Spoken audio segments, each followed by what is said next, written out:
సేవకై మేము నిలువగా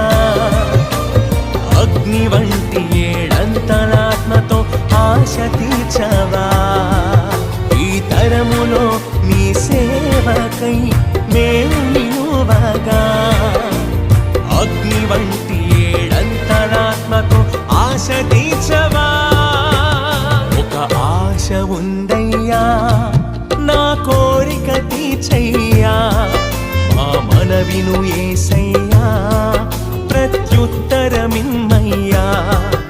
ఒక ఆశ ఉందయ్యా నా కోరిక తీర్చయ్యా మా మనవిను యేసయ్యా